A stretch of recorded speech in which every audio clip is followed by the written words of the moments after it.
Nouvelle saison, donc nouveau sponsor, et je suis hyper content parce que c'est l'un de mes chouchous. Il s'agit de Pipedrive, mon CRM Sales. Car en matière de stratégie commerciale, le Graal repose sur le fait de mener deux batailles en même temps. La bataille de l'inbound et la bataille de l'outbound. Quand j'ai lancé la chapelle et ses différentes verticales, je n'ai pas vraiment eu besoin de prospecter car tous mes clients venaient d'eux-mêmes grâce à notre création de contenu. C'est ce qu'on appelle une stratégie inbound. Mais progressivement, on a dû recommencer à prospecter nous-mêmes. Et on a donc décidé de s'appuyer sur Pipedrive pour notre CRM et donc pour la gestion des leads, la traçabilité des échanges, les statistiques de tous nos funnels, le plan de relance suggéré par le logiciel. Bref, c'était la plateforme numéro 1 des avis utilisateurs et ils ne nous ont vraiment pas déçus. Et c'est pour ça que j'étais hyper chaud d'avoir Pipedrive en partenaire pour toute notre création de contenu et plus particulièrement pour ce podcast. Je t'ai donc négocié un super deal. En description, tu as un lien qui te fait bénéficier de 30 jours d'essai gratuit et 20% sur ton abonnement annuel. Du coup, c'est vraiment un cadeau. Donc, merci à Pipedrive, merci à vous d'être toujours plus nombreux sur le podcast et bonne écoute. C'est good, ça enregistre, du coup, on commence. C'est parti. Je suis avec mon frérot Alex. Moi, je pense pas toi, mais moi, j'ai quand même un petit peu mal à la tête parce que hier, on a fait une très belle soirée au 37 Rutiac pour la première soirée Tudigo. Ouais, dans les premières soirées de l'année à Bordeaux, communauté Tudigo, qui succédait à une soirée qu'on avait fait la semaine d'avant à Paris et puis une autre la semaine d'avant à Lyon. Ouais, c'est ça. Vous faites un peu, j'avais parlé avec tes équipes, vous faites un peu un mini tour de France pour aller rencontrer votre communauté, donc qui sont vos clients, investisseurs et même des gens qui ont investi dans Tudigo aussi. Il y a les deux. Hein. Et ouais, c'est ça qui est assez marrant, c'est qu'on a des actionnaires un peu partout en France et parfois même, je me suis même retrouvé à l'étranger en fait à croiser un actionnaire Tudigo qui était français mais en vacances. Mais ouais, on a 700 actionnaires chez Tudigo parce qu'on aime bien manger ce qu'on sert à nos clients. Non, mais c'est ça. Et donc, du coup, hier, c'était la première soirée du coup, au 37 Rutiac, qui est un très beau bâtiment. On aura l'occasion d'en reparler, que vous avez acheté, que vous m'avez gentiment donné une place dans l'équipe, et donc, du coup, dans lesquelles on travaille. Et c'est la première vraie grosse soirée. Et vous voyez un peu, peut-être, à nos fronts ruisselants ou quoi, on est en pleine canicule bordelaise. Donc, en plus, on était dehors, à côté de la piscine. Tout, c'était vraiment très sympa. Je pense que tout le monde a kiffé. Non, c'était cool, ouais. On était agréablement surpris par le nombre de personnes qui avaient fait le déplacement. On a des gens qui sont venus d'un peu partout. Il n'y avait pas uniquement des gens de Bordeaux, des gens qui sont venus. Quelqu'un qui est venu du Lot-et-Garonne, voilà, pour la soirée, parce que mine de rien, ça faisait en fait quand même 2-3 ans qu'on n'avait pas fait ce genre de rencontre physique avec les membres de notre communauté, parce que Tudigo a connu vraiment sa croissance en plein Covid, à un moment où finalement on a grandi dans un environnement où on était en distanciel, avec nos clients y compris, par téléphone, en visio, par mail évidemment aussi, et donc l'événementiel, finalement on le faisait pas, alors que c'est vrai que dans l'investissement traditionnellement tu fais des rencontres clients, tu fais des petits déjeuners, etc. Bon, au-delà du fait que les formats habituels de rencontres investisseurs, ça correspond pas exactement à notre ADN. Oui, on avait pris effectivement l'habitude d'être à distance, mais là on avait envie de tourner vraiment une nouvelle page, ouvrir un nouveau chapitre de passage d'une communauté de clients à une communauté quoi. Ouais, non, mais ça, je suis amplement d'accord. C'est ça que là, moi, c'est l'une de mes thèses, tu sais, le community-led growth. C'est-à-dire qu'en fait, en gros, créer une communauté et tu mets un peu ta croissance sous stéroïde, quoi, grosso modo. Et moi, je le vois même, encore une fois, avec le Poney Club. Encore une fois, on en reparlera grâce à ça qu'on s'est rencontrés presque à la base. S'il n'y avait pas les événements physiques, ça serait pas le succès que le Poney Club a aujourd'hui. Aujourd'hui, le physique fait tout pour la création de communauté, quoi. Ce qui est, il y a les communautés, mais il y a aussi, tu vois, qu'est-ce qu'on me dit quand le premier événement qu'on a fait à Paris, je me souviens très bien, il y a une personne qui est venue me voir et qui me dit j'avais investi sur Internet et cet événement, pour moi, il était nécessaire parce que jusqu'à aujourd'hui, jusqu'à vous rencontrer, à pouvoir vous toucher, j'étais pas sûr que l'investissement que j'avais fait était vraiment un investissement et qu'il était, finalement que c'était quelque chose de réel, que c'était une entreprise réelle, parce que sur Internet, en plus on est dans la finance, tu te poses, enfin tu vois, tu peux te poser des questions. Il y a eu quand même pas mal de sujets, de scandales, l'argent qui part. Tu confies ton argent via une plateforme Internet, donc il y a quand même un sujet de confiance. C'est ton argent. Il y a des gens qui sont très fortunés pour qui les sommes qu'ils vont investir peut-être ne représentent petit pourcentage de leur épargne disponible, mais nous, chez Tudigo, on a aussi énormément de gens qui, même quand ils mettent 1000, 2000, 5000 euros, ça représente une somme importante. C'est 1000, 2000, 5000 euros pour eux, voilà. Et donc, nous voir les équipes, voir les gens qu'ils ont habituellement au téléphone de chez nous, voir également des porteurs de projets, des entrepreneurs. C'est à la fois se rassurer sur le fait que c'est réel, c'est aussi pouvoir mettre des visages derrière ces noms, et puis c'est aussi ressentir la force en fait de l'investissement de mon côté, du private equity, qui est ce qu'on fait, donc, que la plus grosse communauté d'investisseurs particuliers en mon côté aujourd'hui de France, mais la force de cet actif financier par rapport à crypto, à la bourse, à tout ce qui est les produits structurés, l'assurance vie et autres, c'est que on investit dans des boîtes à taille humaine, très réelles. Tu vois t'investis dans des dirigeants, et donc pouvoir voir ces dirigeantes, toucher, essayer les produits, les voir, c'est quand même à capter justement une partie de ce qui fait la richesse du private equity sur tous les autres actifs financiers. Ouais, du coup, ils se rendent bien compte que non, Tudigo, ce n'est pas un scam. Vous pouvez avoir bien confiance. En intro, c'est vrai que je le demandais pas jusqu'à maintenant pour aux invités, ou alors ils y venaient vraiment très très très succinctement, mais moi j'aimerais bien qu'on revienne en fait même à la base de la base, et ça m'intéresse de savoir les entrepreneurs et créateurs, les entrepreneurs et les créatrices que je reçois ici, savoir en fait c'est quoi le background, de quel milieu vous venez, quelles écoles vous avez fait, en fait comment vous êtes construit, comment on en devient à devenir entrepreneur. Tu vois, parce que tout le monde dit, tu vois, on avait beaucoup lu avec TF, anyone can be an entrepreneur. Moi, je suis pas forcément tout le temps d'accord avec ça. Tu vois, pour moi, tout le monde ne peut pas être un entrepreneur. Et il y a des gens qui ont peut-être aussi même moins de chances que de le devenir parce qu'ils ont peut-être pas eu le même cadre ou quoi.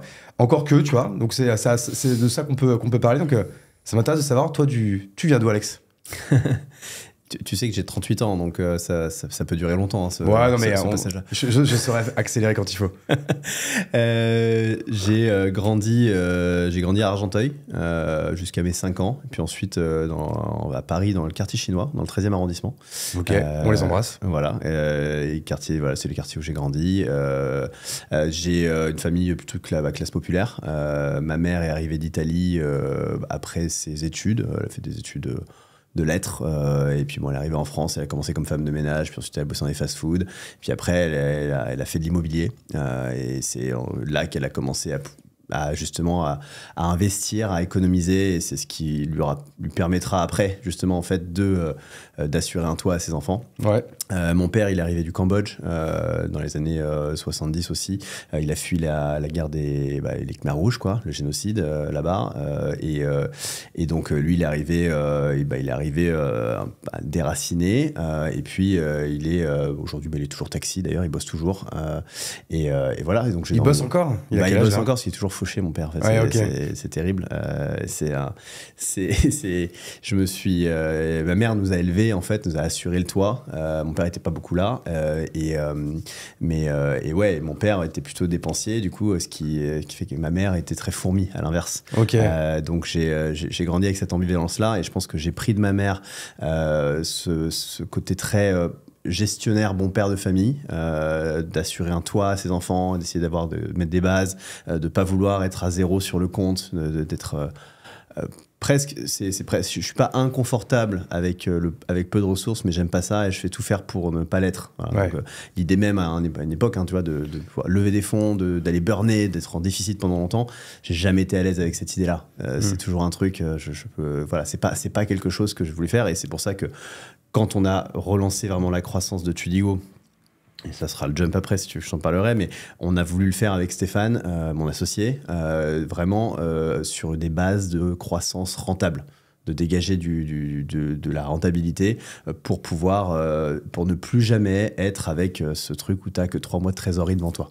Ce qui a été le gros de notre histoire d'entrepreneuriat, quand même pendant 8 ans avant que finalement on trouve notre modèle. Mais voilà, mais donc j'ai grandi avec ça. Et puis mon père, qui lui en fait était toujours fauché, qui m'a appris à toujours trouver un ressort en fait, et qui m'a appris aussi à vendre, à négocier sur les marchés, et parce que lui en fait, à chaque fois il fallait qu'il trouve de l'argent. Donc, je vois, il trouvait. Donc, c'est lui, peut-être, profil un peu entrepreneur démerdard, en fait. Démerdard, mais pas entrepreneur constructeur. Tu vois, il n'avait pas ça. Ma mère, c'est celle qui a bâti. Et mon père, c'est celui qui improvise. Et je pense que j'ai pris de ces deux traits. Et c'est vrai que ça a déjà toujours un peu servi parce que quand, justement, un entrepreneur, même quand tu as pas mal de collaborateurs, si à un moment ça merde et que tu n'as pas les résultats, tu vas pas attendre que ça se passe. Tu vas trouver la solution et trouver un truc et trouver les euros de chiffre d'affaires qui manquent pour que ça se passe bien. Et donc du coup, fils de italo-cambodgien, c'est quand même ça. Je pense que vous devez pas être beaucoup en France à pouvoir dire ça. Donc assez atypique. Et t'as des frères et sœurs aussi? J'ai une demi-sœur, une grande demi-sœur, et j'ai une petite sœur. Ok. Et après, comment tu te construis? Enfin, alors, j'ai l'impression que du coup, quand même, enfance heureuse, enfin tranquille. C'est peut-être pas la grande richesse, mais c'est pas non plus la grande pauvreté. J'ai l'impression que t'avais quand même si des parents, peut-être ton père, il avait l'air un peu quand même original. J'ai l'impression qu'avec ta mère, du coup, c'était quand même assez cool. Comment tu te construis jusqu'au bac, les études, etc. Je me construis avec beaucoup de choses. J'avais je sais pas si tu as raconté ça sur toi, un de tes épisodes, justement, mais je pense que j'ai rapidement cherché des moyens de gagner de l'argent parce que j'avais un sujet, c'est que c'était très con, hein, mais c'est à l'école, en fait, j'avais pas ma mère m'achetait pas les fringues, des fringues sympas, etc. J'étais pas gâté, quoi. J'étais pas un enfant gâté. C'est-à-dire on avait un toit, mais on vivait quand même, on était 4 dans un 2 pièces de 30 mètres carrés pendant toute mon enfance, donc on n'était pas non plus large. Et donc on était plutôt modeste. Ma mère économisait, elle voulait... elle était obligée parce qu'en fait elle était un peu elle était mère seule, quoi, concrètement. Et puis ensuite mes parents se sont séparés quand j'avais 10 ans, mais concrètement c'est elle qui s'occupait de nous toute seule, et c'est pas facile. Je pense pour quelqu'un qui est en plus sans ses parents à côté, qui vient pas d'une famille où il y a déjà de l'argent, je pense que j'ai quand même vécu dans ce sentiment de frugalité, et puis avec ce besoin d'aller trouver des ressources pour m'acheter mes jouets, parce que je m'achetais mes jouets et je m'achetais mes fringues, concrètement. Et donc j'ai appris très rapidement, en fait, à vendre des trucs, à négocier dans la cour de l'école. Je vendais des cartes Dragon Ball Z, je vendais les POG, je vendais les billes. À l'époque, il y a plein de gens qui vont être en PLS qui vont pas savoir ce que c'est, mais vous avez vraiment loupé, les gars. L'époque, c'était de la balle. Et moi, à un moment donné, j'avais même demandé à Noël la machine à faire des POG, justement pour revendre des POG. C'est-à-dire que du coup, après, tu prenais les magazines, tu prenais la tête de Zidane, et tu pouvais la foutre sur un POG, quoi. Tu vois, c'était un peu l'idée, quoi. Mais ouais, moi, pareil que toi, même, tu vois, on a fait une petite cousinade là récemment, et on se rappelait un peu les souvenirs ou quoi. Et avec mon cousin, on s'est souvenu, on a retrouvé des photos où on a lui, il a avoir 8 ans, moi j'ai 9 ans, et on montrait, en fait, on avait ramassé plein de galets qu'on avait peints. Et en fait, on faisait du porte-à-porte pour les vendre, et on les vendait 2 francs, tu vois, à l'époque. C'est bon, ça. Donc, pareil, là, deuxième PLS pour les gens, oui, il y a eu les francs à un moment donné. Mais pareil, en fait, toujours cette idée de se dire, ok, je veux plus d'oseille pour être autonome, quoi, tu vois, pour pas avoir besoin d'avoir à les gratter à ma mère, c'est ça, en fait, j'avais pas ce truc de l'argent de poche, en fait. J'avais pas d'argent de poche. Non, c'est pas un mot qui faisait partie du vocabulaire, ça. Ouais, nous, on avait pas ça, donc tu trouves autre chose. Et puis, et voilà, donc ça, j'ai commencé, ça, je pense que c'est une des parties qui m'a façonné, parce que, au final, je pense qu'un de mes plus gros skills aujourd'hui, et une grosse partie de l'ADN de Tudigo, c'est l'ADN commercial, et c'est quelque chose que je pense un entrepreneur doit absolument avoir. Et c'est que ça se voit d'extérieur. Moi, du coup, comme on travaille dans les mêmes bureaux aujourd'hui, moi, je traverse souvent le grand open space Tudigo. Et moi, tu vois, si je devais donner un premier mot pour décrire la culture de Tudigo, c'est charbon, quoi. On les voit, il n'y en a pas. Ou alors, c'est des bons comédiens, mais je les vois, ils sont toujours tous au téléphone ou en visio, quoi. Je me dis, mais c'est ouf, quoi. Ils sont jamais en train de rien faire. Et tu sens, ça charbonne. Il y a une espèce de brouhaha et ça, de musicalité. Enfin, il y en a qui seraient, encore une fois, en PLS là-dessus. Moi, c'est un truc qui m'excite. J'aime bien, tu vois, quand je passe, ça me donne une bonne énergie, quoi. Ouais, mais t'as peut-être vu le gong aussi. On l'entend dedans, le gong, ouais. Mais tu sais, nous aussi, on a un gong chez Kimono. Encore une fois, ni vous ni nous n'avons inventé le truc. Mais tu vois, je l'ai vu l'autre jour dans la série, tu sais, sur WeWork. Tu l'as vu ou pas? Ouais. Mais je sais pas si c'est lui qui a un peu démocratiser ça, ou si en fait c'est vraiment un truc de start-upper américain d'avoir un gong pour fêter les victoires, quoi. Je sais pas, un gong, ouais, j'ai toujours voulu avoir un gong, et puis un jour, quand on a fait notre première année à plus d'1 million d'EBITDA, j'ai dit à Stéphane, j'achète un gong. Ça coûtait, vous l'avez acheté tard quand même. Ça coûtait 200 balles, tu vois, mais c'est parti de ces... En fait, comme on a vécu vraiment avec le compte à ras de zéro pendant des années, on s'autorise. Enfin, tu vois, c'était difficile pour nous de nous autoriser des micro-dépenses qui étaient très... Voilà, pour se faire kiffer, quoi. C'était un peu ça le... Donc, quand on a acheté le gong, c'était un peu un... nous chez Kimono, tu vois, Olivier, donc mon associé, qui est CEO de Kimono, et toujours CEO de Kimono, mais dès le départ, tu vois, on a un petit musée chez nous, où il y a tous les souvenirs, les photos, on garde toujours les petits trucs, la soirée, il y avait le petit pins, le machin, on le garde et on le met dans le musée. Et là, on a le tout petit gong, tu vois, alors là, ceux qui sont... pas sur YouTube ne verront pas ce que je fais, mais vraiment il était gros comme mon poing, quoi, tu vois. C'est un tout petit gong avec limite c'est un cure-dent pour le faire, quoi. Et après on avait du coup une tradition, c'est que dès qu'on éclatait un record, donc soit par exemple je sais pas, en général c'était que des records du meilleur mois, quoi. Tu vois, on disait vas-y, dès qu'on fait un mois à 200 000 on fait ça, dès qu'on fait un mois à 300 000 on fait ça. Bah, tu vois, il y avait même une fois, c'était à l'époque on était au ski à genre une dizaine et on disait dès qu'on fait le premier mois à 400 000 euros, je leur dis ça, je les chauffe, je leur dis je me tatoue le logo de Kimono. Ouais. Et bah putain, ils l'ont fait le mois d'après. Et du coup, j'ai tenu parole. Et pareil, il n'y a que ceux de YouTube qui pourront voir. J'ai tenu parole. T'as du bol d'avoir un bon logo quand même. Qui est pas trop. Ça va être un logo de merde, je l'aurais pas fait. Moi, tu vois, c'est le truc. Voilà. Il n'y a pas marqué Kimono. Non, je l'ai pas marqué comme j'ai pas été jusque-là. C'est bien. Mais donc, et du coup, ça c'était pour la petite blague. Mais sinon, c'était en fait, on achète un gong plus gros. Et aujourd'hui, le gong chez Kimono. Mais moi, j'ai pas vu la taille du vôtre. Enfin, je crois qu'il est quand même beau, il est bien plus petit. Nous, c'est maintenant. Tu veux qu'on compare les gongs, c'est ça ? Ouais, là, les mecs qui comparent leur bite, nous, on va comparer les gongs. C'est les gongs de sumo, là. Tu vois ce que je veux dire ? Ah ouais. Tu sais, genre, mais pour se le faire livrer, genre, on l'a pas reçu en colis, quoi, tu vois. C'était un vrai truc, quoi. C'est le gong qui est énorme comme ça. Je vais définir un plan de gong, un plan d'objectif par mais gong. Ça va les chauffer, ça. Tu vois. Carrément. Je sais pas comment on en est venu à parler des gongs. On parlait de la partie commerciale en fait. Que t'as toujours voulu vendre. Voilà, toujours voulu vendre. Donc en fait, ça c'est une partie de ma construction, je pense, et ce qui fait après derrière. Je pense une de mes forces et des choses que j'ai apportées dans les boîtes et un des points que moi je regarde en tant que VC aujourd'hui lorsque j'investis dans des boîtes, je cherche l'ADN commercial parce que j'ai du mal à imaginer en fait une entreprise sans dans l'équipe de direction des gens qui savent vendre, quoi. Parce que tu peux avoir le meilleur produit du monde, à exception faite de quelques techs, voilà, même si tu es en marketing, tu vends en marketing. Parce que moi j'ai l'impression que chez vous, tout le monde a un caractère vendeur en fait. Tu vois, même quelqu'un qui est au marketing, il va parler avec les clients, il va avoir des gens au téléphone, en visio. On essaye, en tout cas c'est indispensable. Enfin, nous, ce qu'on dit, c'est le client il est au centre. Il est au centre et aujourd'hui, voilà, les deux. Ce que je dis tout le temps aux équipes, il y a 2 pôles qui sont les plus importants dans cette boîte. Désolé les gars, et vous bossez avec eux, pour eux, autour d'eux. C'est le service client et le pôle de la distri, les commerciaux qui sont les conseillers en investissement qui sont au contact non-stop avec les clients. Pourquoi ? Parce que c'est votre premier relais, vos oreilles du terrain.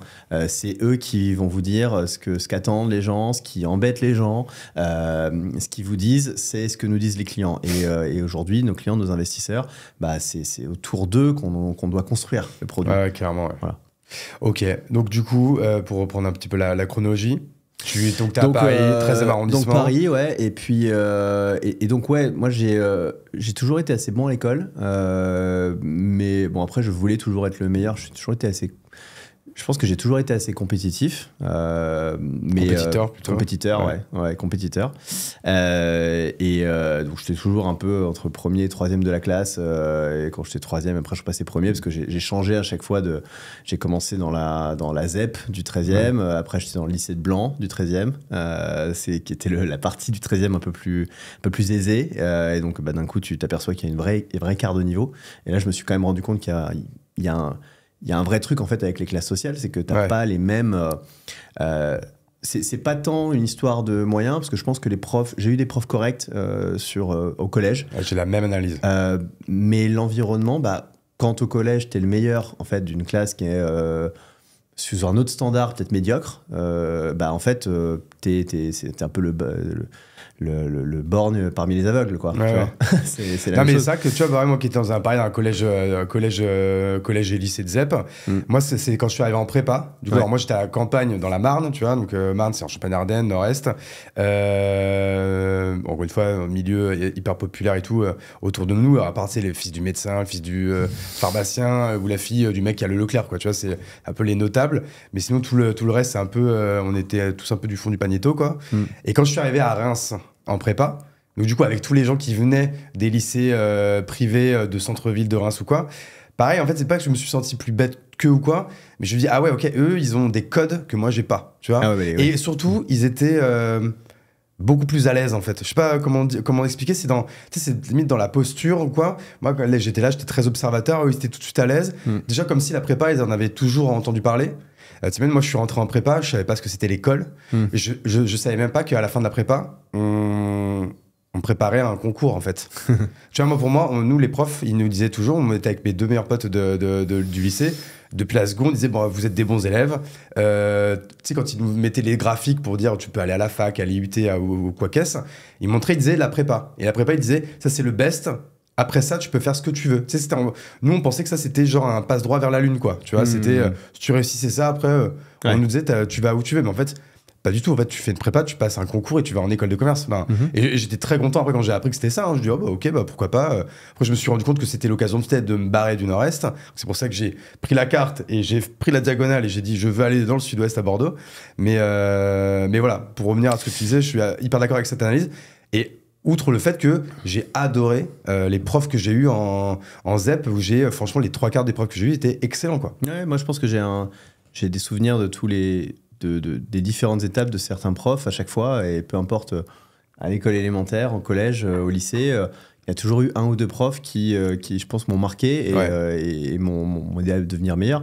Mais c'est vrai que ce que j'ai pu voir, c'est que oui, effectivement, t'arrives, quand je suis arrivé au lycée, là d'un coup, en fait, je suis passé j'étais premier de la classe à je suis dans les entre 10 et 15e, et puis après tu redeviens premier, mais ça te prend du temps, etc. Et puis en fait, donc tu t'aperçois que si par exemple tu visais d'aller faire une top école de commerce ou polytechnique, qui était moi ce que je visais à ce moment-là, vraiment d'aller vraiment sur les meilleures écoles. Tu voulais aller dans de l'ingé, toi, de base? Ouais, je vais t'expliquer après, c'est pour ça, mais ouais, je voulais aller dans l'ingé. En fait, je voulais aller dans l'ingé, pourquoi? Parce que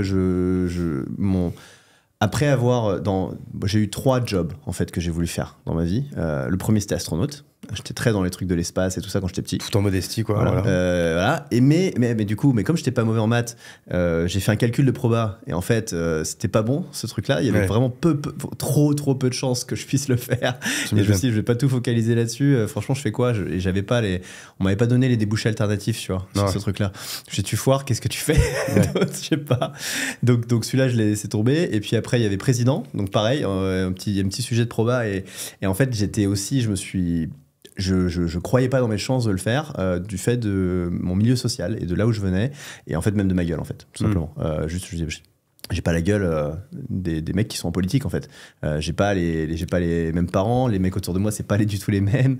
Je me reconnais pas là-dedans et puis je suis pas politique. Je déteste la politique. Ouais, pour être président c'est un peu emmerdant du coup. Ouais, donc président c'est emmerdant, voilà, ce truc, enfin, voilà, le côté politique, et je n'entends pas la politique au sens diriger un pays, etc. Je veux dire, parce que je trouve que c'est hyper intéressant dans l'idée, mais c'est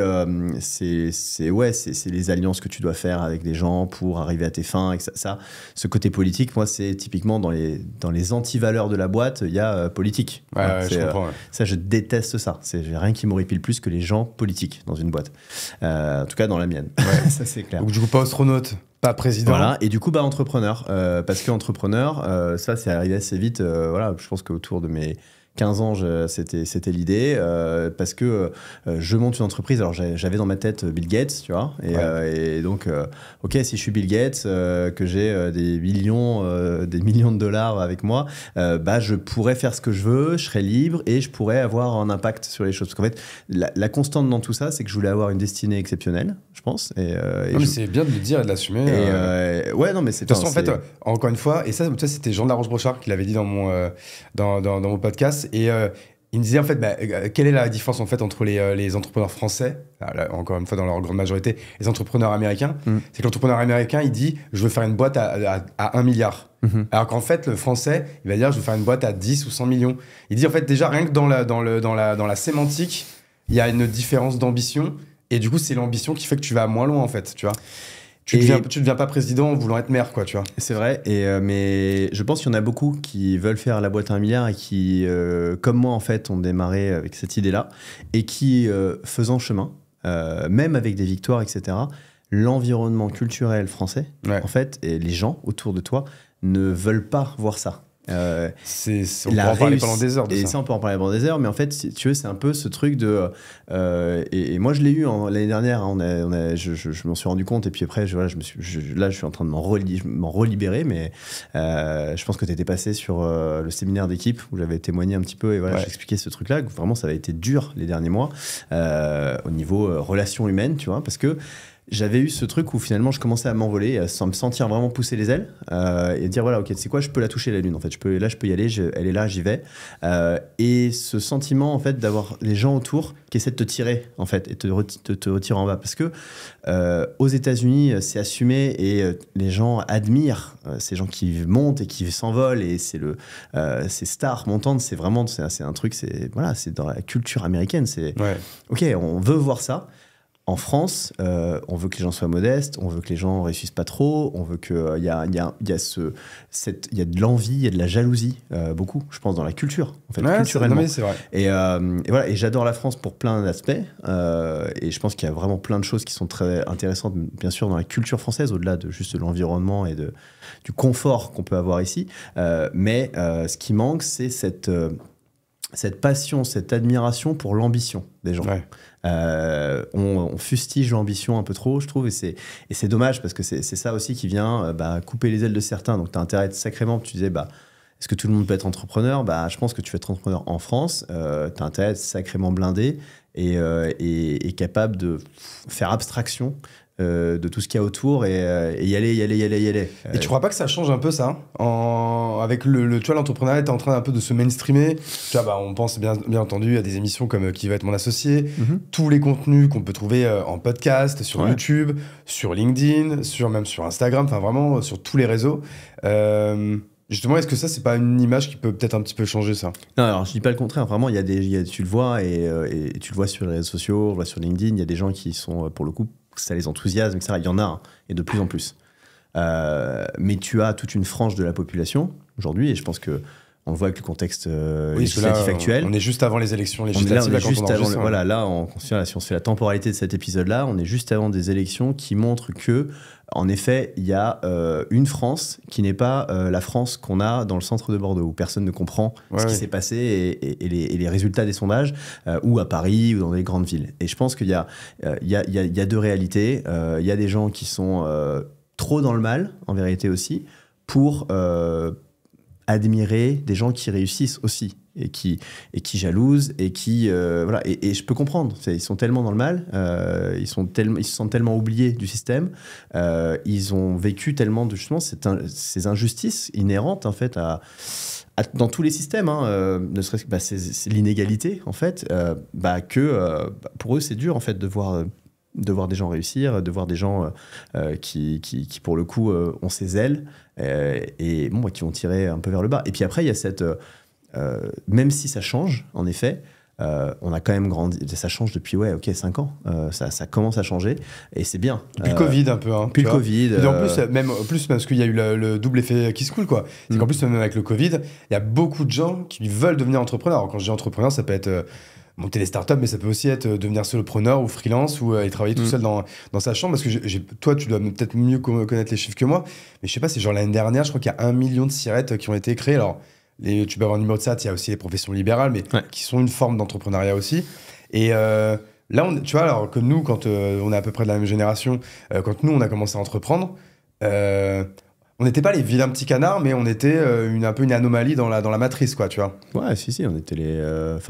Moi, je sais pas, tu prends ma promo, 400 personnes, je sais pas, en sortie d'école qui sont devenus entrepreneurs, peut-être 10 ou 15 personnes, mais même pas, tu vois, 10 personnes. Alors que maintenant, sur une promo de 400, Je pense que tu ponds au moins 20-30 entrepreneurs d'un coup, tu vois. Avant, c'était vraiment ceux qui le faisaient, c'était une vocation. Ouais. Parce qu'on n'avait pas vraiment de rôle modèle, tu vois. Non. Il y avait un peu, tu vois, il y avait Céline Lazorte de Litchi Et il y avait qu'on voyait beaucoup. Mazella de Blablacar. Ouais, voilà. C'est un peu, il y avait pas beaucoup de ces réussites. Et puis t'avais pas le développement de tous ces contenus que tu vois et qui aussi te sensibilisent à ça. C'est eux qui commençaient à t'inviter à la télé, commençaient à il y avait, tu vois, il y avait TechCrunch, il y avait French Web, il y avait pas encore Madines, il y avait vraiment peu de choses, quoi. Ouais. Du coup, tu passes ton bac. Qu'est-ce qui se passe après? Parce que du coup, tu veux devenir entrepreneur. Et donc, d'ailleurs, tu m'as parlé de Polytechnique. Et donc, Polytechnique, pourquoi? Parce qu'en fait, je voulais pouvoir créer mon propre produit, parce que je voulais aussi pas dépendre de personne. Tu voulais être inventeur, quoi. Non, je voulais pouvoir inventer mon produit et aller le vendre ensuite, parce que je savais déjà que je savais vendre. Ouais. Je savais que je savais vendre, donc ça, c'était pas le problème. Et donc, il fallait que je puisse être capable de créer un truc, une techno. Et puis, comme j'étais très branché innovation, quand j'étais petit, je bricolais des trucs avec de l'électronique, je montais mes ordis, je faisais j'étais la construction, ces trucs-là, j'aimais bien. Donc, je me suis dit, bon, bah, je vais aller dans une des meilleures écoles d'ingénieur et puis je serai capable de créer une super tech qui ensuite fera une super entreprise. Et voilà. Ouais. Et du coup, qu'est-ce qui a fait que t'as pas été à Polytechnique? Bah, le cursus, en fait, j'ai commencé une prépa maths sup, j'ai fait 2 semaines et en fait, quand j'ai vu le curriculum de lettres, où il y avait dans l'année entière 2 livres, dont l'un c'était un bouquin de Platon, tu vois, qui est la base, niveau 0 de la philo, c'est la base de base, quoi. Je vais pas pouvoir faire ça parce qu'en fait je suis pas un profil qui est pur scientifique. Je suis très à l'époque quand j'ai une première expérience pro, on me disait que tu es un jack of all trades. C'était vraiment quelqu'un qui est versatile, qui peut prendre plein de casquettes, qui a plein de compétences, mais qui du coup a besoin aussi de cette diversité de choses et qui peut pas être monodiscipline. Ce qui était le cas de maths sup. Du coup, je suis parti en prépa d'école de commerce. Donc ECS, toi, c'était. Donc c'est prépa éco, mais scientifique. Ouais, voilà, scientifique parce que j'étais très très bon en maths. T'as fait 2 ans ou 3 ans, toi? 2 ans. Ok, donc 2 ans. Ouais. Et tu chopes le SCP, c'est ça? Ouais. Donc ça veut dire que t'as quand même bien réussi tes concours. Ouais, j'ai réussi, je les ai foirés. J'étais admis à HEC et à l'ESSEC et à l'ESCP. Ah, t'étais admis partout, ah ouais. Mais j'avais postulé 4 écoles. J'avais postulé qu'à HEC, ESSEC, ESCP et Lyon. Ok, top 4, quoi. C'était all or nothing, enfin, tu vois, c'est un peu comme ça toujours. C'est-à-dire que si tu t'avais pas ça, t'étais prêt à faire une 3e année, quoi. J'envisage pas l'échec, en fait, dans la vie. Tu vois, c'est de manière générale, je pense. C'est un peu... ça, c'est l'objectif. Je descends jusqu'à où je descends. Tu vois, jusqu'à où je descends. Et après, faut le faire, quoi. Donc, si t'es la personne que t'es en train de me décrire, ça veut dire que quand t'as eu le SCP, t'étais deg un peu, non? Ouais, je suis sûr, je m'en doutais. Ouais, en fait, mais je comprends, en fait. Là où j'ai merdé, j'étais admis, donc les écrits s'est bien passé, parce que j'étais très bon sur toutes ces matières-là.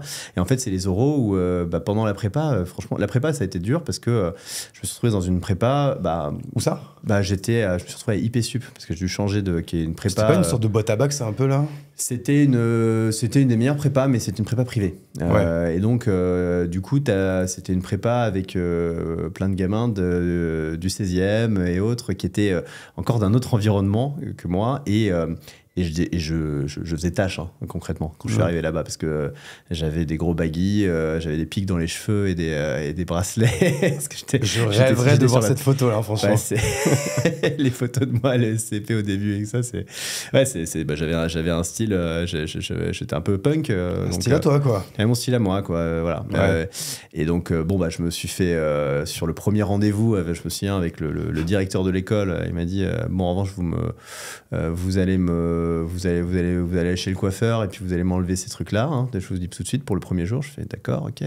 Et puis je me souviens très bien, le prof de culture G de l'époque, ça m'a marqué, tu vois, encore, je donnerai pas son nom là, mais il se reconnaîtra s'il écoute cet épisode.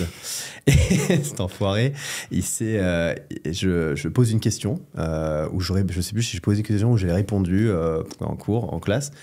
Je participe. Seule fois où première et dernière fois que je participe du coup dans sa classe. Et le mec m'a imité avec un accent de Kaira, quoi. Tu vois, comme si j'étais.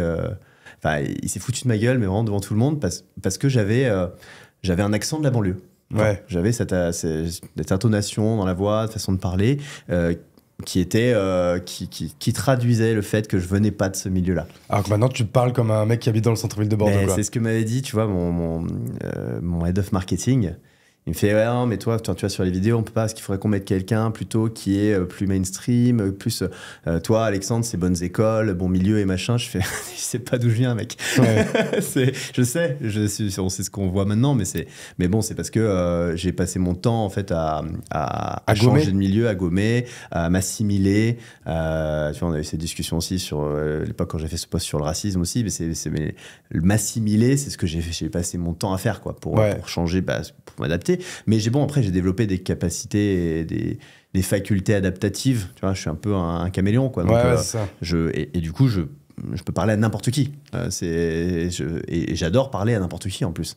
Parce que je pense qu'il y a des choses à apprendre humainement et culturellement. Enfin, tu t'apprends des trucs avec tout le monde, en fait. Donc, mais ouais, c'est un peu ce grand écart-là, et je sais plus comment on est arrivé là. En fait, du coup, tu étais en prépa IP Sup.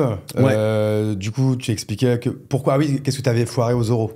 Aux oraux, j'ai foiré Ouais, donc en fait, à IP Sup, en fait, j'ai perdu beaucoup confiance en moi quand t'es là, parce que quand t'es aussi dans cette prépa-là, c'est entre le fait que t'es pas vraiment du bon milieu, honnêtement, ça marche, ils ont des super résultats, mais parce qu'en fait, déjà, ils dégomment la moitié des gens dès la première année. Donc naturellement, si t'as dégommé la moitié des gens, en fait, tes résultats à 90% d'entrée dans le truc, ouais, mais ça, en fait, ça aurait été 40 mecs. Donc c'est complètement, c'est du bullshit, hein, ces résultats-là, parce que ils te mettent les autres, les moins bons, sur une autre marque qui est intégrale. Tu vois, mais c'est ça. Des fois, il y en a qui parlent. Tu vois, moi, j'ai 2 potes qui ont fait 3 ans à prépa intégrale, ouais. Ah, je savais pas que c'était le même groupe que IP Sup. Ouais. C'est le même groupe, en fait. C'est où tu rentres direct intégrale parce que t'es pas assez bon pour IP Sup, mais ils veulent quand même te prendre ton pognon.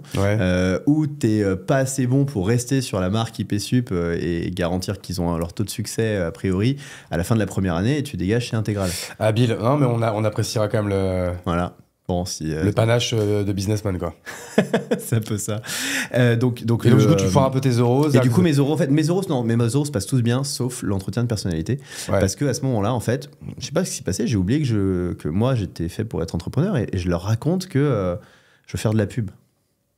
Alors moi qui fais de la pub, du marketing, ça n'a aucun sens. Enfin, c'est pas du tout, ça va pas du tout assez loin mon truc. Et donc je pense que pendant les entretiens de personnalité, ils se disent ce qui se met, c'est creux, etc. Et voilà, ça ou les biais cognitifs, parce que c'est vrai que quand je suis arrivé à l'ESCP, la réalité, c'est que je suis à moitié asiatique, hein, mais j'étais le seul asiatique de la promo. Et qu'on m'appelait chinois. En fait, on m'a foutu sur mon polo de BDE. Ça, tu me parlais de ton polo de BDE. J'ai le polo de BDE, les mecs m'ont quand même floqué. Et à l'époque, tu vois, j'ai rien dit. Et c'est après, quand j'ai revu un gars de cet ancien BDE, et on se revoit, et il me dit hey, chinois, ça va? J'ai failli lui coller une droite. Je l'ai attrapé par le collier et je fais t'as dit quoi? mais parce que je les avais tous laissés m'appeler comme ça à l'époque. Et donc voilà, j'étais le seul asiatique. Il y avait pas de noir dans la promo. Voilà, tu vois, j'étais la minorité. On était, je sais pas, ça se comptait sur les doigts de la main sur une promo de 400 personnes. Le reste, c'était très très homogène, très uniforme en fait. Et parce que t'as un jury, et ce jury, comme chez les VC, comme chez les banquiers, comme dans le monde en fait, dans des grandes boîtes, va évaluer les gens par rapport aux gens qu'ils ont l'habitude de voir, Et donc, je correspondais pas au profil. J'étais pas le profil. J'étais quelqu'un qui en plus était un peu, je pense, j'étais plutôt anticonformiste. Donc ça correspondait pas vraiment au profil qu'ils voulaient voir rentrer dans l'école. Eux, leur spectre avant, hein, c'était qu'est-ce que le filtre pour le SCP. Le SCP, et comme HEC et SEC, à l'époque, c'était pas est-ce qu'on va faire des entrepreneurs. C'est est-ce qu'on va faire des gens qu'on va réussir à placer chez Total, chez EDF, chez McKinsey, chez BCG, chez BNP. Non, effectivement, je suis pas dedans. J'étais pas dans ce profil-là. Effectivement, je repasse les concours aujourd'hui. Oui, peut-être qu'effectivement, là, j'ai 20 sur 20. Et donc, le SCP, c'est ce qui m'a sauvé, c'est qu'il y a un oral de maths et que j'ai eu 20 sur 20. Donc, ça m'a fait rentrer dans le truc. Mais les autres, je les ai foirés. Mais donc, quand même, tu rentres à l'ESCP, t'es quand même content, tu as un bon souvenir de ça? C'est cool. On parle rarement là, des années école de commerce et tout. Moi, par exemple, c'est des années que j'ai vraiment adoré, même si j'avoue que j'ai pas brillé par ma surpuissance académique. Alors que de base, j'étais un bon élève. Moi, je suis arrivé en école de commerce. Là, je dis, c'est bon, moi j'arrête. Enfin, c'est fini, quoi. Tu vois, moi, c'était pareil. J'avais 20 ans, je dis, allez, maintenant, c'est bon. je paye, je changeais de ville. J'étais plutôt à l'aise là-dessus, quoi. Toi, c'était quoi tes années à ESCP? C'était beaucoup de projets associatifs. Donc, t'étais dans la SB2 qui a gagné, du coup? Ouais. Ouais. Ouais. C'était quoi, président? J'étais au début, j'ai dit non les gars, j'ai pas le temps, je vais faire vice-président, je voulais pas c'était quand même VP, ça va.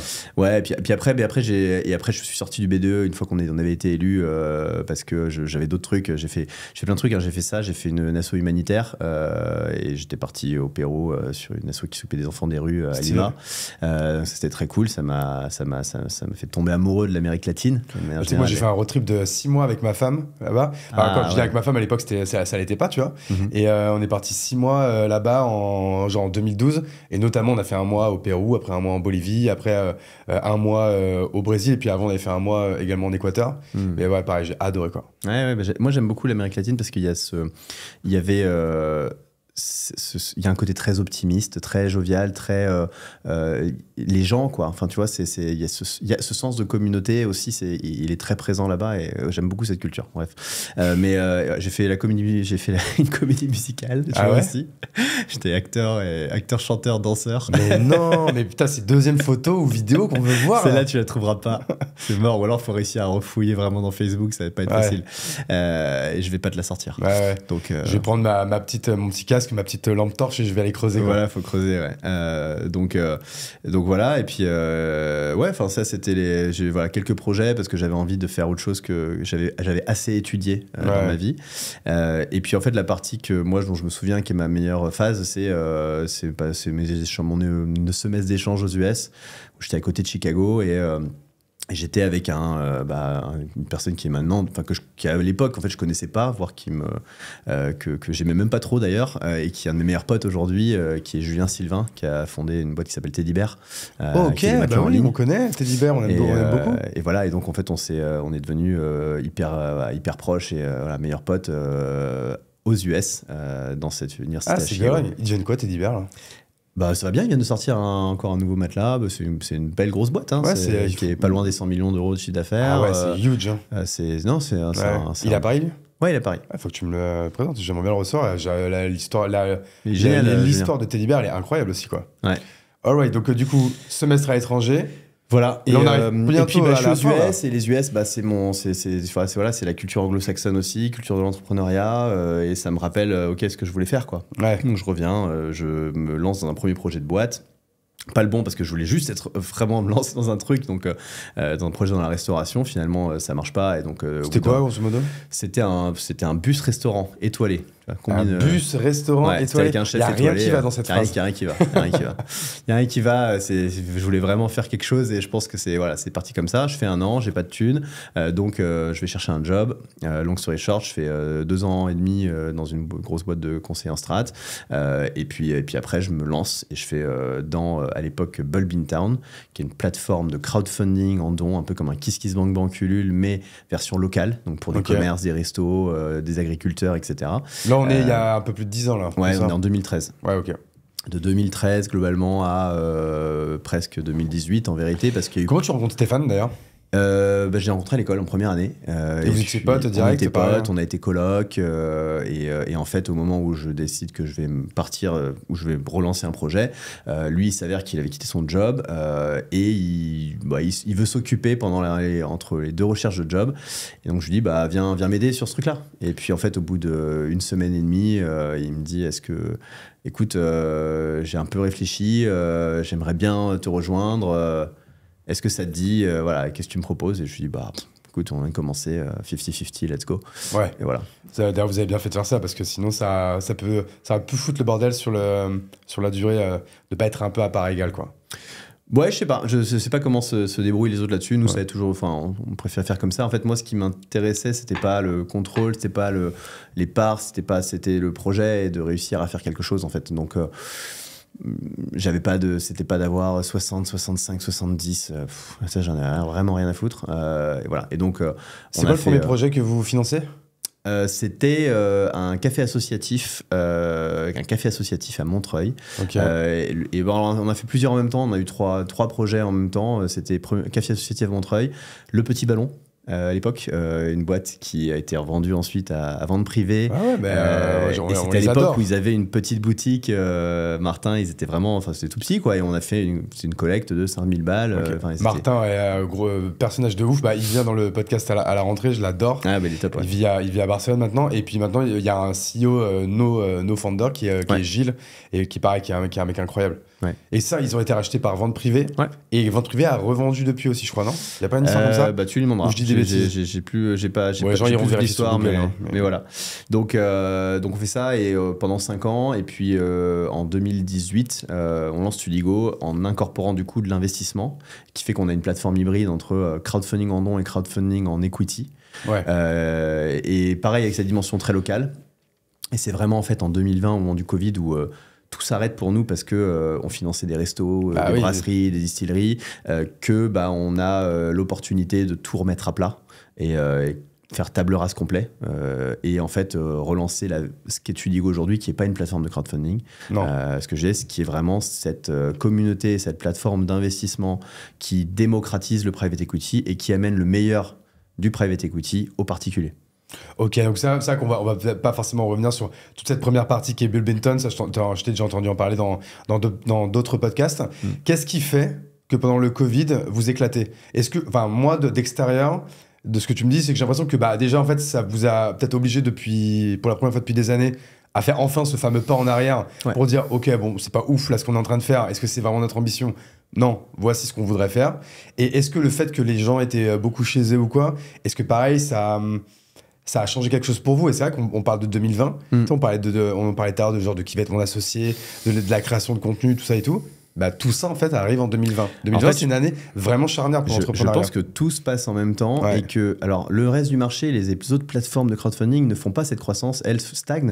Et si tu regardes les stats que sort l'association Financement Participatif France, le crowdfunding version equity, l'investissement participatif, jusqu'à nous en fait était flat, voire était en décroissance. C'est qui vos concurrents à l'époque en 2020? À l'époque, nos concurrents identifiés, c'est SoWeFund, c'est Lita, c'est donc Lita, eux, ils sont vraiment dans le 100% impact. Très impact, voilà. Ils marchent bien d'ailleurs, je pense. Hein, ouais, écoute. Ça stagne un peu, mais je pense que c'est. SoWeFund, pareil, ils avaient coulé et ils ont été rachetés par Marc Ménassé, non? Ouais, exactement. C'est ça. Et comment ils s'appellent, les quatrièmes larrons? Les quatrièmes larrons qui n'existaient pas à l'époque. C'est Crowdcube. Environnement qui sont craqués, Crowdcube. Voilà, ça sur les plateformes de l'époque. En tout cas, les plateformes, il y avait celle-là. Il y avait Smart Angel aussi, une boîte qui pareil je me rappelle coulé de ça. Aussi. Ah, pareil, ils sont morts. Ouais. Bah oui, non, mais tout ce secteur n'avait aucun avenir. C'est-à-dire que tu pouvais pas aller voir le moindre fonds pour lever sur une boîte qui faisait ça parce qu'ils y croyaient pas en fait. Ils avaient déjà tenté le crowdlending avec Uniland. Qui avait levé et pété en plein vol. Ils avaient décrété que globalement, il n'y avait pas d'argent à se faire sur ce créneau-là, que ça ne marchait pas. Et encore moins sur la partie action parce que c'était compliqué. Mais en fait, il s'est passé qu'on a eu un environnement où les gens se sont intéressés à la finance, à l'épargne, à l'investissement en général. Ils ont commencé à avec les cryptos, avec les cryptos. En fait, voilà, les cryptos ont mis une dimension risque dans l'investissement, ont commencé à créer des investisseurs prêts à accepter une part de risque. Ouais. Donc ça, c'est important parce que si tu es que sur du livret A, tu es quand même loin en fait. Quand tu vas investir en start-up, en PME, et même si tu fais de l'obligataire sur des trucs solides, voilà, il y a livret A et ça, c'est pas pareil. Donc les cryptos, je pense que ça a été c'est dans les grandes tendances que ça a accéléré. Et puis après, nous, en effet, ça nous a permis de faire ce pas de recul qui dit, OK, ça marche pas. Moi, je savais pourquoi. Je savais déjà pourquoi ça marchait pas parce que je revenais des États-Unis. J'étais revenu en 2019 des US. J'avais fait 3 ans à Los Angeles avec ma femme qui est américaine et notre premier fils était né là-bas et du coup on était revenus. Mais j'avais vu des startups américaines en fait et une startup d'immobilier dans laquelle j'ai passé un peu de temps et parce que moi j'adorais l'immobilier en fait, donc je regardais et donc les mecs m'avaient un peu formé à leur méthode et je voyais des jeunes de 20 ans qui avaient juste pas du tout le même mindset, la même culture, culture de la perf, du résultat, culture sales, un truc vraiment qui n'avait rien à voir avec nous, ce qu'on avait, notre Tudigo de l'époque. Et donc, je dis, il faut qu'on puisse faire un reset complet parce qu'il faut que je change complètement la culture, complètement les profils des gens que j'ai avec moi. Il faut que je mette une ADN en place très très sales aussi. Et puis après, il y avait un sujet de répartition du travail entre Stéphane et moi parce que on n'avait jamais remis en question notre répartition des rôles et responsabilités qu'on avait mis en place en 2013. Ouais. Le jour où on s'était mis ensemble, on disait bon, on fait un peu de tout chacun, mais en fait toi, à l'époque, on avait dit Stéphane, toi tu fais le bizdev et puis Alex, tu fais le product et les opérations, la finance et le machin. Vous avez complètement switché en fait aujourd'hui un peu, non? Bah oui. Ouais. Bah ouais, moi je suis en charge de la top line, du marketing, de la représentation, des sales, de l'offre, produit, je le reprends aussi pareil. Mais et Stéphane, il est en charge du corpo, des admins, de l'admin, du réglementaire, des opérations. Et voilà, donc clairement, c'était l'inverse de nos profils en fait, ce qu'on avait avant. Et à partir de là, on a pu vraiment reconstruire un truc beaucoup plus cohérent et puis exprimer nos forces. Parce que pendant longtemps, c'est les fondateurs qui tirent cette croissance. Avant d'avoir un truc qui est tout stabilisé avec un super codir et tout ce que tu veux, c'est les fondateurs qui tirent la croissance. Et donc en 2020, entre janvier et septembre, on fait 0 € de chiffre d'affaires. Hein. Je dis 0, c'était peut-être 10K, hein, mais on a quand même 15-20 personnes à payer, donc on perd beaucoup d'argent. Quand on parle du chiffre d'affaires, c'est que vous, en fait, votre job, c'est que vous levez de l'argent et vous prenez un cut là-dessus, en fait. Exactement. Voilà. Mais donc on n'en fait pas du tout pendant 9 mois. Et puis en fait, au dernier trimestre, on fait 4 fois notre meilleur trimestre ever. Voilà, parce qu'en septembre, on fait ce reset. Voilà, avec quasiment personne, avec 5 personnes, dont 3 stagiaires, globalement.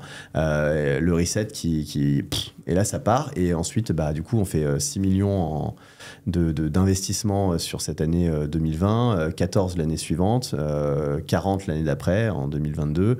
65 en 2023 et puis là cette année c'est parti. Vous allez chatouiller les 100 quoi. On va chatouiller les 100 ouais. Ouais ok, donc c'est une immense croissance en fait à 2 chiffres tous les ans du coup.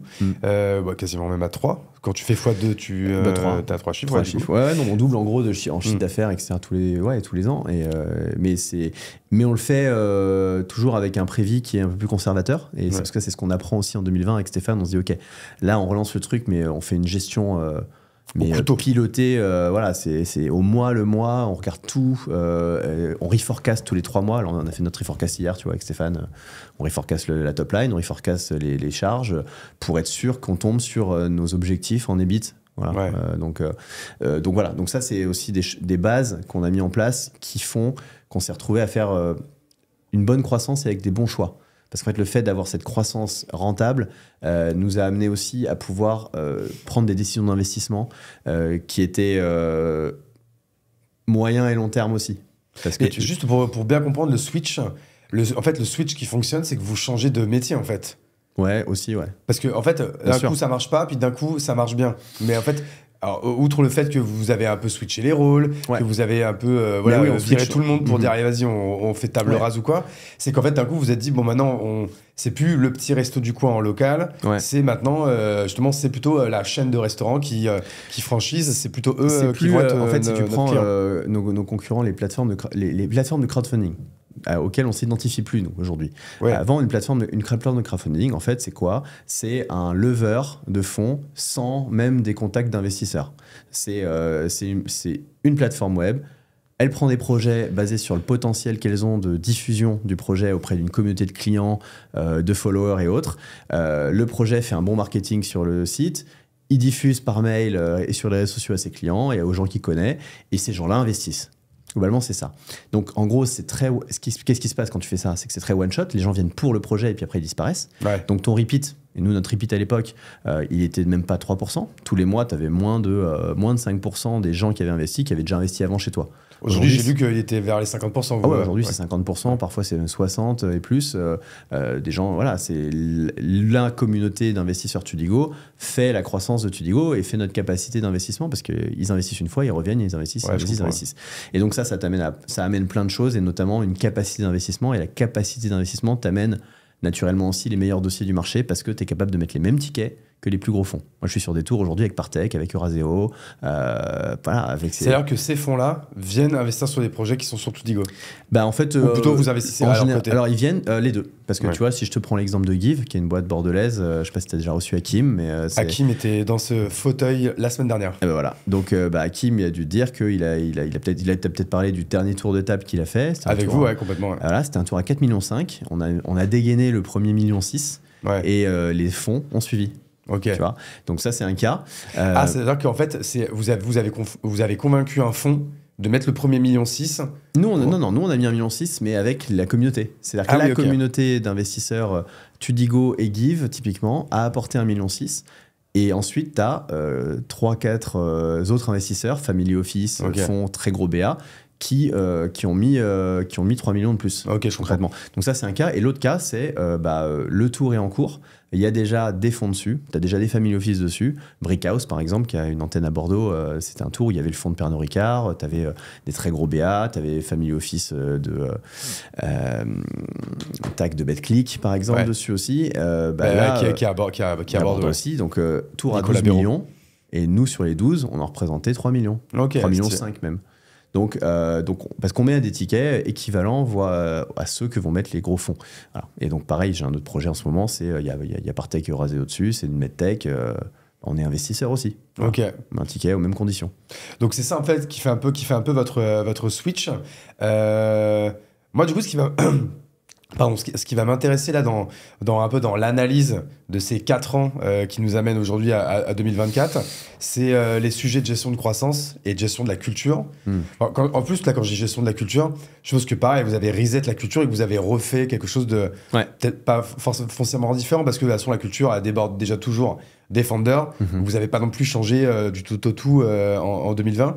Mais alors, comment en fait vous avez géré cette croissance à 3 chiffres en termes du coup de recrutement, d'investissement? Parce que je crois que moi, j'en ai parlé avec je sais plus qui hier. Je sais vous avez eu des gens qui sont venus, il y a eu un peu de turnover, forcément. Et maintenant, par contre, j'ai l'impression que là, tu as ton équipe de tueurs que tu aimes bien. Ouais. Et comment on gère tout ça, quoi? Je vais te dire mon état d'avancement aujourd'hui et ce que j'ai appris à aujourd'hui. Je pense que si je reviens dans ton podcast dans un an, je dirais quelque chose de différent parce qu'en vrai, je suis encore en apprentissage.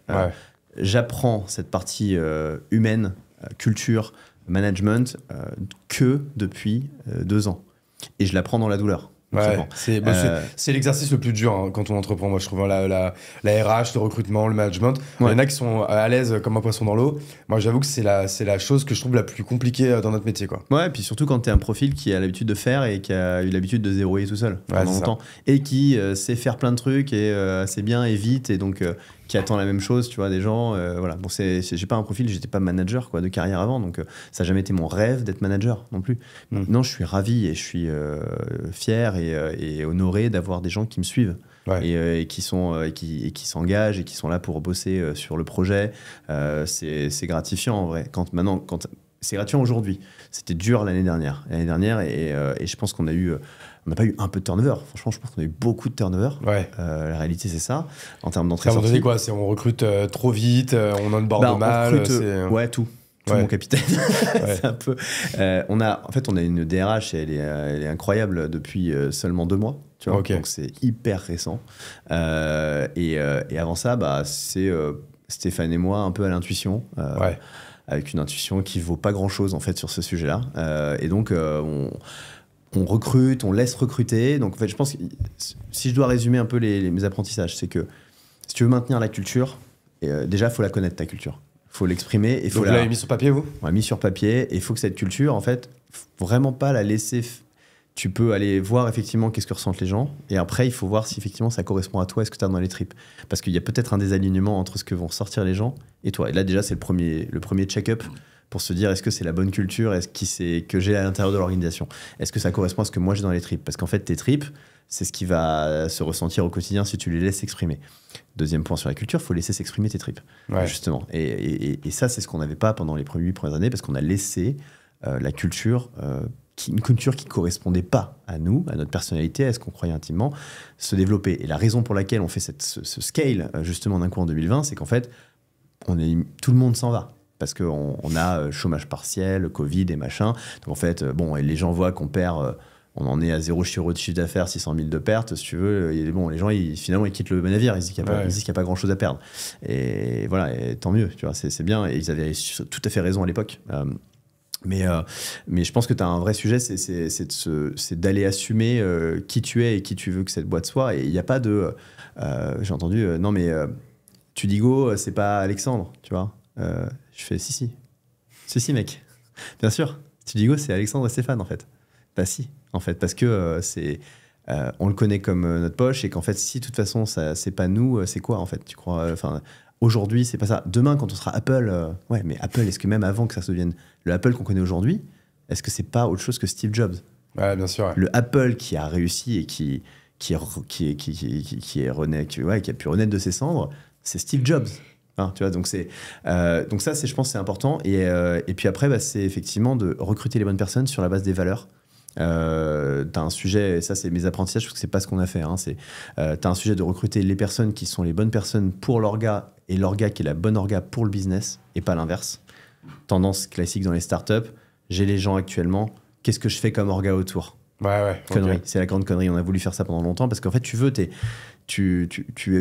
pas te séparer de certaines personnes qui en fait ont plus de sens dans cette nouvelle boîte, cette nouvelle organisation, cette nouvelle vision que tu as de l'entreprise que tu as aujourd'hui. Mais donc voilà. Et donc quand tu veux recruter les bonnes personnes, en fait, il faut faire d'abord ce travail de se dire c'est quoi le business, c'est quoi l'orga, en imaginant qu'il n'y ait personne. Ouais. Cet orga, tu repars de zéro, tu es clean slate. Et du coup, c'est quoi les postes? Tu recrutes déjà pour cette base-là. Ensuite, tu fais un autre filtre, c'est celui des valeurs. Ces gens-là qui rentrent, il faut que ce soit vraiment aligné avec les valeurs et cette culture de la boîte. Parce que il est tout à fait possible que même en entrant, ça se délite. Mais si dès le départ, c'est pas ça, en fait, tu vas pas renforcer ta culture. Tu vas déjà faire l'inverse de la renforcer. Ouais, non, mais c'est ça le plus dur, parce que des fois, tu veux absolument recruter, tu as besoin de quelqu'un, tu as envie d'aller vite. Donc tu veux y aller. Tu vois que la personne, elle va être bonne. Mais par exemple, si tu fais vraiment ce travail de sentir que culturellement, ça va pas fitter, ça va pas fitter avec toi, ça va pas fitter avec les autres, en fait, la règle, et c'est facile à dire à l'oral, hein, mais quand il y a un doute, il n'y a pas de doute. Ouais. Mais en fait, c'est ça. En fait, le truc, c'est qu'il vaut mieux ne pas prendre la personne parce que se tromper, du coup, tu en as fait la meilleure expérience. Avoir des gens et vouloir s'en séparer, alors, malheureusement ou heureusement, comme ça, moi, c'est vrai que les salariés aussi sont protégés, je suis pour ça, il n'y a pas de problème. Mais du coup, en se mettant à notre place, se séparer de quelqu'un qui n'est pas bon, c'est juste l'enfer, c'est même quasi impossible, en fait, quoi. Et c'est pas que... Mais... Alors, en vrai, c'est possible, tu vois, mais c'est dur, c'est pas comme aux États-Unis. Oui, il y a un vrai process, t'es en relou. France, etc. Mais c'est pas que ça, c'est que c'est dur, en fait. Ouais. C'est que chaque... ça reste des ruptures. Ouais. Et même si, dans une relation, t'es plus aligné avec ta meuf et que c'est la meilleure solution de rompre, il n'empêche que rompre, c'est pas facile. Parce que, à moins que tu la détestes, et même quand tu la détestes, en fait, t'as quand même un truc où t'es humain, quoi. Donc, tu te dis quel impact ça va avoir, comment elle va le prendre, et souvent, il y en a un qui veut rester, l'autre qui veut pas rester dans la relation. C'est assez rare. En fait, les seuls moments où les deux sont prêts à partir, c'est que ça s'est déjà délité depuis très très longtemps. Et c'était déjà sur un point où ça a déjà endommagé très fortement ta culture dans la boîte.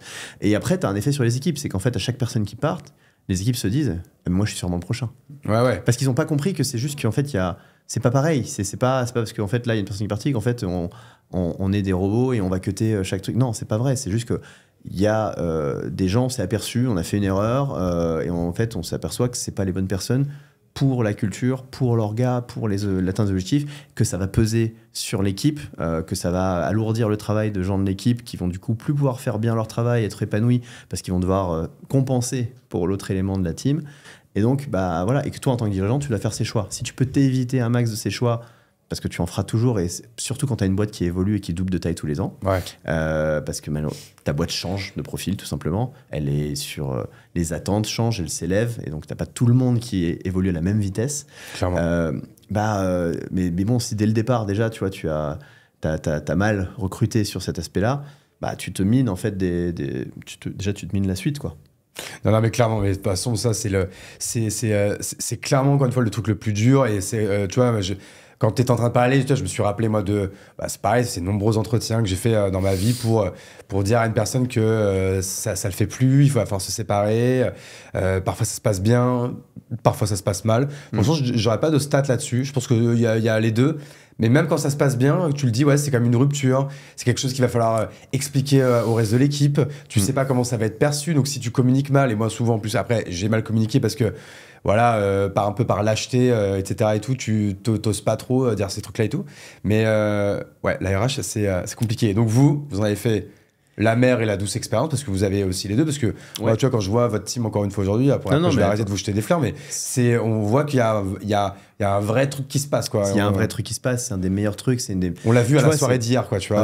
Tu l'as vu à la soirée d'hier, ils étaient là, ils étaient engagés, ils sont à fond. On l'a vu au séminaire aussi. Ils étaient...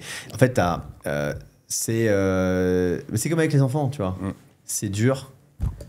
Mais ça sera aussi ta plus grande fierté et plus grosse source de bonheur en réalité.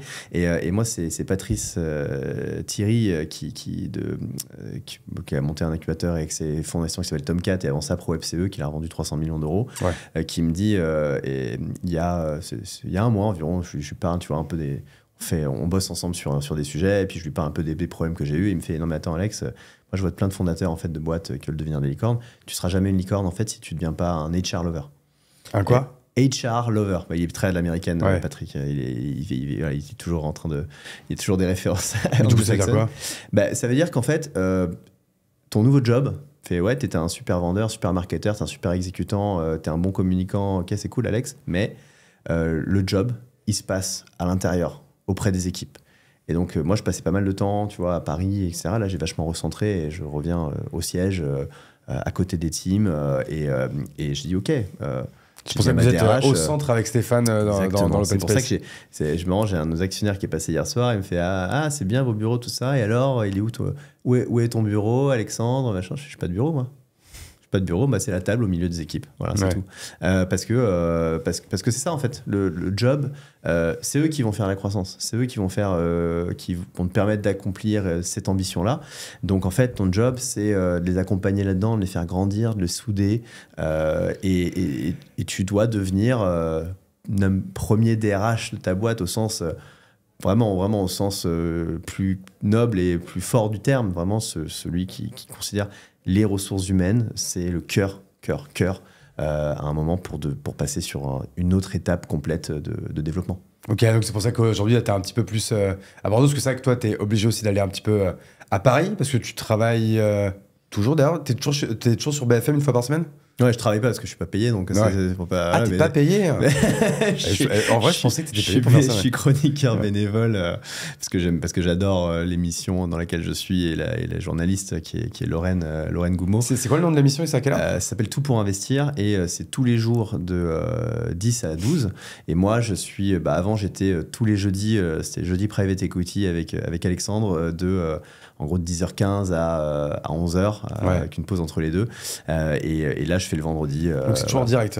Et c'est en direct toujours. Ouais. Et en fait, tu sais, moi, j'y connais rien. BFM Business, c'est quoi? C'est une chaîne aussi de la TNT ou c'est que sur Internet? Non, c'est une chaîne et radio. Okay. Chaîne télé, radio. Et puis après, c'est diffusé, bien sûr. C'est quoi les audiences?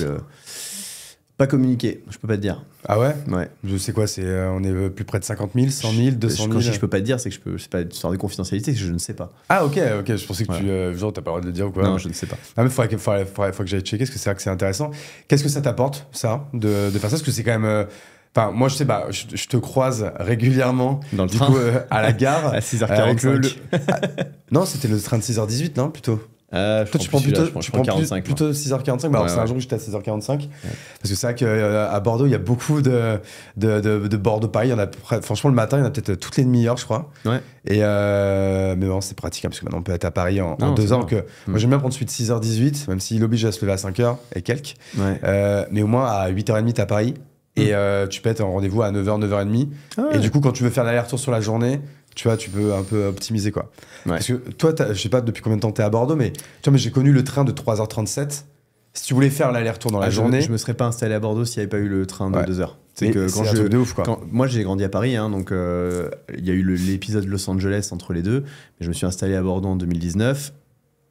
La seule raison pour laquelle je pouvais le faire et pas rentrer à Paris, c'est ce train-là de 2 heures, parce que je savais que changé la vie, quoi. La finance, mon métier, se passait quand même beaucoup à Paris. Après, il y a eu le Covid, donc ça fait que ça nous a vachement aidé, ça a un peu décentralisé. Maintenant, ça recentralise quand même pas mal. Donc, tu es quand même obligé d'être à Paris et beaucoup. Et là, on a réouvert un bureau à Paris, d'ailleurs, pour les profils notamment commerciaux, quoi. T'as combien de personnes là-bas? J'en ai 4. Ok, 4 personnes à Paris, mais on va commencer à le scaler. Mais voilà. Après, le siège est à Bordeaux et le gros équipe est à Bordeaux. Donc ça va. Mais ouais, je suis pas mal à Paris parce que, effectivement, au moins une fois par semaine, dans tous les cas. Pour BFM, attends, du coup, ça que je me suis auto-coupé la parole. Ma spécialité, spécialité, quand je la coupe pas aux invités. Mais même si Le temps passé, tu veux dire, le temps que ça... Ouais, non, qu'est-ce que ça t'apporte vraiment en fait de faire ça?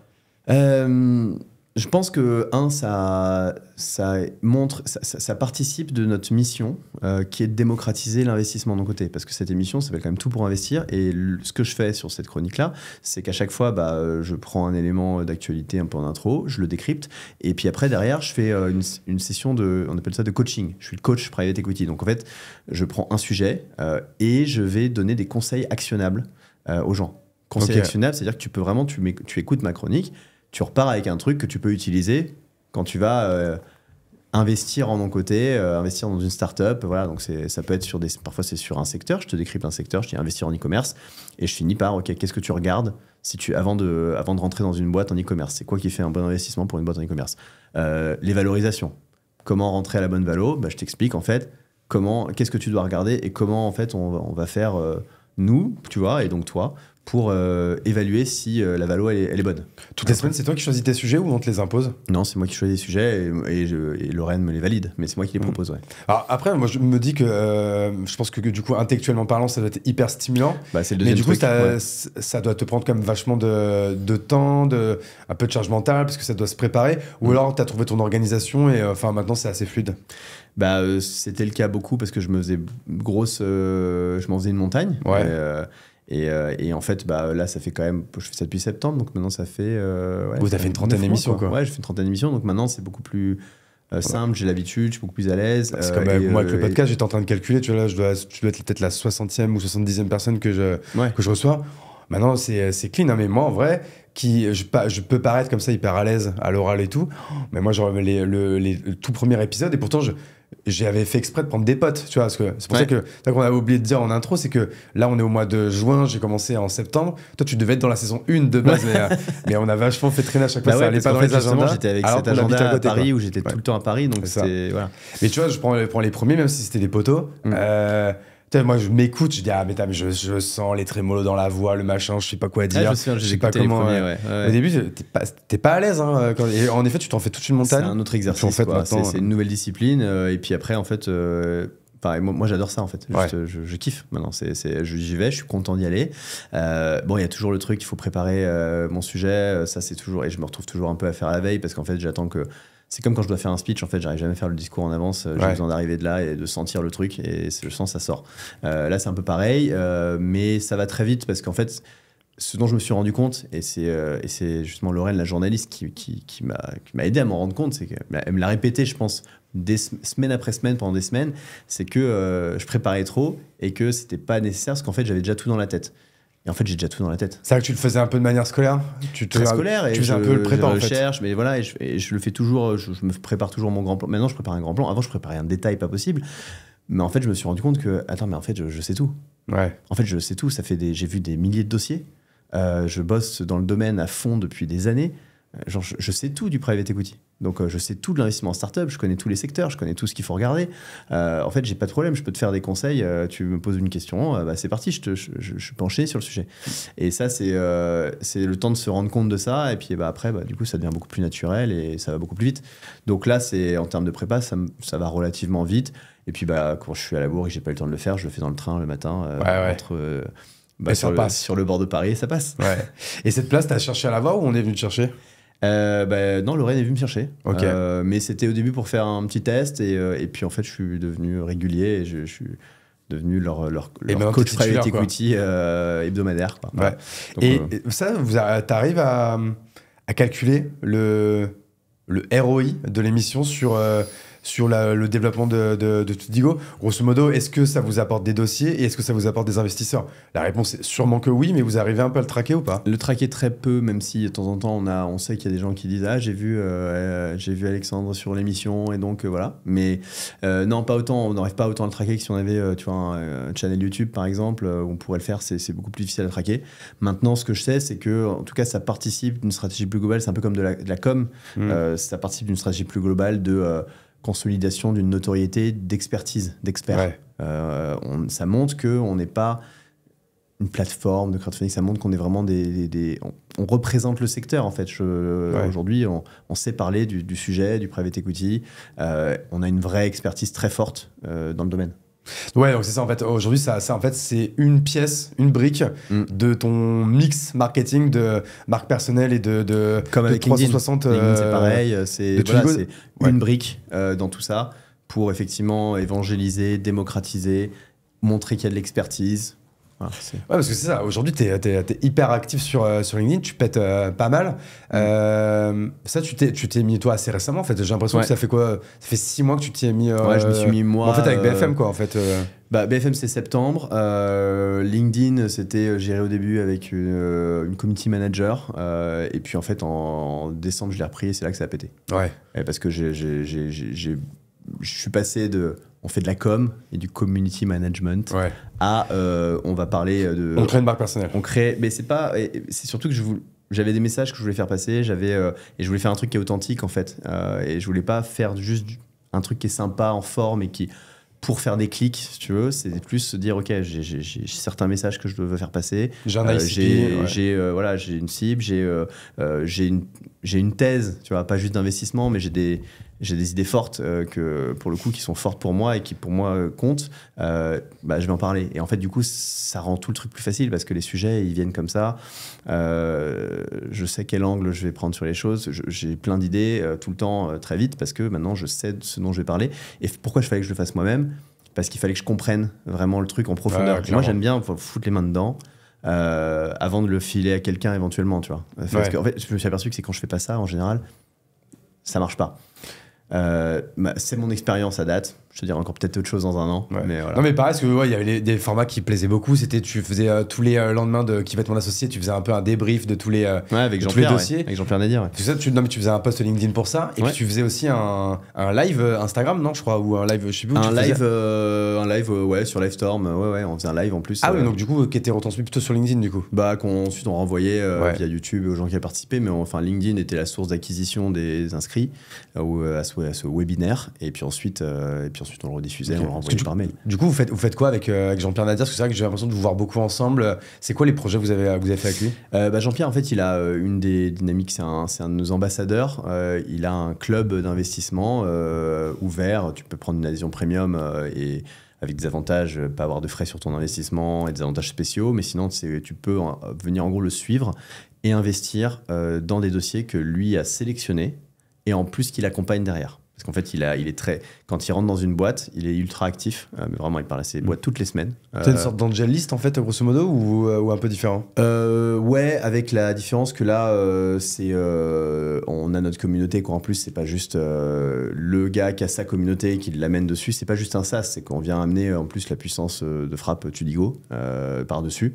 Et donc, en plus de gens qui suivent Jean-Pierre Nadir, t'as tous les gens qui sont déjà sur Tudigo et qui du coup se disent ah tiens c'est intéressant, ah ça m'intéresse la thèse d'investissement de Jean-Pierre Nadir, ah je trouve que Jean-Pierre Nadir effectivement s'il rentre dans ses boîtes vu qu'il est expert du travel et qu'il a les super contacts qu'il faut, les bons réflexes, la boîte ça la met sur des bons rails, je suis chaud d'investir à ses côtés. Et ça vous le faites en bêta test avec lui ou vous le faites déjà avec d'autres et sinon est-ce que vous allez du coup le faire avec d'autres aussi? C'est prévu là pour la rentrée, on va ouvrir. Je sais pas quand est-ce que cet épisode sera. Je pense qu'il sera plutôt en juillet. Donc du coup, les gens peuvent attendre. Il va se passer des choses en septembre là. Il va se passer des choses en septembre, ouais. Alright. Je vois que l'heure tourne. Je pense qu'on va quand même essayer de conclure. Mais est-ce qu'il y a peut-être des sujets dont tu aurais kiffé qu'on parle et qu'on n'a pas évoqué? Ou est-ce qu'on a fait un bon tour? Je pense qu'on a fait un bon tour et si je dois conclure, tu vois, sur ce sujet, je pense que l'entrepreneuriat, c'est une des expériences les plus merveilleuses, épanouissantes, enrichissantes à titre personnel, collectif que tu puisses imaginer. Il faut pouvoir effectivement, en effet, faut savoir quand tu viens soutenir ces entrepreneurs, quand tu les regardes, quand tu les envies, quand tu veux en devenir un, les challenges en fait qu'il y a sur le chemin, parce qu'il y en a vraiment, vraiment beaucoup. Et je ne sais pas si tout le monde ne peut pas être entrepreneur. Après, je pense que tout le monde ne devrait pas être entrepreneur. Si tu veux être entrepreneur, il faut vraiment être prêt à ce qui va avec et ne pas le faire pour la fame et l'argent que tu penses en tirer. Parce sur le long terme, ça ne marchera pas de toute façon. Ça ne marchera pas sur le long terme. En fait, si tu l'entreprends, et je pense que c'est ça qui est beau quand tu investis dans ces boîtes-là et ces entrepreneurs, les bons entrepreneurs, ceux qui réussissent, ils sont passionnés par ce qu'ils font. Ils le font pas pour le but de gagner, ils veulent gagner, c'est indispensable. Mais l'argent, c'est un indice de performance, en fait. C'est un indice de perf, c'est une reconnaissance, et gagner la course, c'est indispensable. Tu peux pas être un entrepreneur qui réussit si t'es pas un compétiteur, si t'aimes pas être si tu veux pas être number one. Ouais, clairement. Mais ils le font parce qu'ils sont passionnés par ce qu'ils font, par la mission, par leurs produits, et voilà. Et hier, t'as rencontré Baptiste Amin de Pimpan. Ouais. Bon, tu sens que ils se sont relancés. Il aurait pu rester. Il avait déjà fait un cash-out quand il a vendu sa première boîte. Il s'est remis dans un projet parce qu'il avait cette conviction forte de changer le monde en une bouteille de plastique à la fois enlevée. Et voilà. Et ça, c'est ce que je trouve vraiment incroyable avec moi, le job que je fais c'est qu'on vient soutenir ces entrepreneurs-là, investir dans ces gens qui ont vraiment une passion, qui bossent avec leur tripes et pour, à leur petite échelle, changer le monde à leur manière. Eh ben écoute, merci Alex. Où est-ce qu'on te retrouve? Donc il y a Tudigo, c'est tudigo.co. Tudigo.com, ça marche aussi. Et puis LinkedIn, Alexandre Ling. Voilà. L-I-N-G. L-I-N-G. Ok. Bah écoute, merci beaucoup Alex. Je vais faire les petites mentions légales de fin de podcast. Si vous nous écoutez sur YouTube, n'hésitez pas à vous abonner, à mettre un like, ça prend 2 secondes. Moi, ça m'aide énormément. Pareil, si vous êtes en audio, le petit 5 étoiles. Je pense que là, quand vous écouterez ce podcast, que ce soit sur Apple Podcast ou Spotify, on aura passé les 100 notes 5 étoiles. Donc, merci beaucoup. En tout cas, vous êtes de plus en plus nombreux à m'écouter, à nous écouter. Je pense que voilà, on va rester dans cette dynamique. Hein. Là, on va bientôt fêter l'anniversaire du podcast. Donc, 1 an, à peu près 60-70 épisodes. On va rester vraiment sur cette dynamique-là dès septembre, encore une fois, à 2 épisodes par semaine. Donc voilà, ça me demande beaucoup de temps, beaucoup de travail. Donc, je demande rien en échange, mais juste un petit 5 étoiles, un petit like, un petit truc. 5 étoiles, un like, un partage. Voilà, ça mange pas de pain, salade, tomate, oignon, chef, et on est content. Merci à tous. Merci à toi, Alex. Merci à Cosmos, à Bordeaux, qui nous accueille dans ce petit setup très sympa. Et je vous embrasse. À bientôt sur La Chapelle Radio. Et ciao! Ciao.